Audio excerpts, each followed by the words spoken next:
Herman and April Moncrief were high school sweethearts. After 10 years of dating, they said, "I do." Both were Christians and had high expectations for their marriage. Our dating life was such a fairy tale. I just thought it was going to be this beautiful 50-year event. The first, I would say, 4 or 5 years, man, it was just like, it was still like we were on courtship, we were still dating. 5 years into their marriage, April was ready for kids, but Herman was reluctant. When they did get pregnant, they were shocked to find out they were having twins.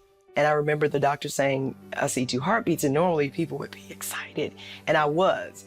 But I called him at work to tell him, and it was silent. He was totally silent, because we're planners. It really just threw us for a loop. We planned the pregnancy, but we didn't plan 2 babies. Their children, Asia and Bryce, were born in March of 2005. Immediately, the pressure of being new parents created tension. I was mama, he was daddy. Those were our roles, not wife, not husband. We kind of forgot about each other. And so we just focused on the children. Herman found his escape through work. Usually if things are not going right, or if I just want to get away, there was always something to do. So I just go to work. So I'd work Saturdays, I'd work Sunday afternoons. Resentful of Herman's work schedule, April lashed out verbally and fought for control in the marriage. As soon as he hit the door, I was like, "Get a baby, I'm tired, I need help, I need this." I wouldn't let him rest, he couldn't relax. So our household at that time was really just, it was like walking on eggshells for both of us. We were not talking or we were bickering. I mean, it was like those two extremes, and that was really it. I think at a certain point, I became one of these guys that's just really numb, right? So whatever you say, it didn't matter. Most times I wasn't even listening. April repeatedly threatened Herman with divorce. But I think part of me probably did want the divorce, but I didn't. And in my heart of hearts, I didn't. I kind of wanted to scare him into, the ultimatum. And after the 50th time, I was just really trying to get his attention. Herman eventually reached his breaking point. Consistently, twice a week, 3 times a week. I want a divorce, I want out, I'm tired, I want a divorce. I was just to the point where, hey, this is what you want, this is what I'm gonna give you. Not for one second, I didn't think that we would end up divorced. I should have, but not for one second did I think so. When he said, "Okay, I'll give you what you want, I'm done."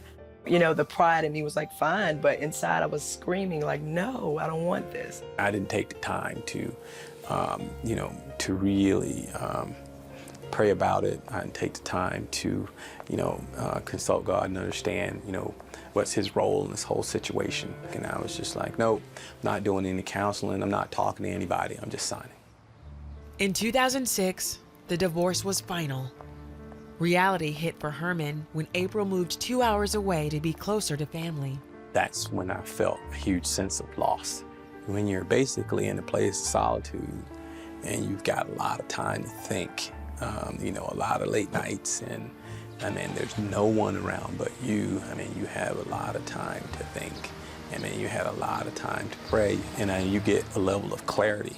I think that's unmatched. I remember specifically stuffing covers or sheets underneath their door, and because I would go into my room and cry so loud. I cried in that house probably for the first month.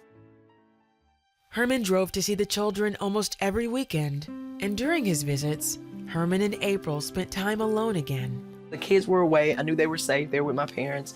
I didn't worry about them, so now I could focus on this, and he could focus on me.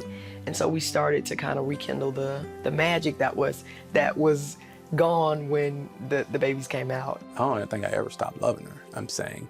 And I can say that honestly. And that's when I really said, okay, Lord, what do you want? What do I need to do here? What do you want me to do? After almost 9 months, Herman and April decided to give their marriage a second chance. They saw a Christian counselor and prayed together regularly. I think it was a tough road back because we both had to basically humble ourselves. It was very candid, it was very open, it was very healing. Herman and April completed their counseling just a month before their original anniversary date. So on October 6th, 2007, they remarried. I will tell people that second time was just the most magnificent thing ever because God was truly there. Like Jesus was, I felt it, we felt it. To stand up there and be able to, once again recite your vows in front of the Lord and in front of the people that we care the most about, it was a moving experience. To go from such a dark place to such a place of joy and jubilation. Today, the Moncriefs want other couples to know the hope they found in their darkest hour. Like, you can't go through what we've been through and not acknowledge him, that he healed and restored. Jesus did a miraculous thing for us, and he can do it for anybody. Stop trying to change it yourself. I would say have some faith in Jesus Christ. Take the time to commune with him. Take the time to, commune together in Christ with your mate and pray without ceasing. And he will move it, he will change it. I mean, if you believe and you have faith, he will.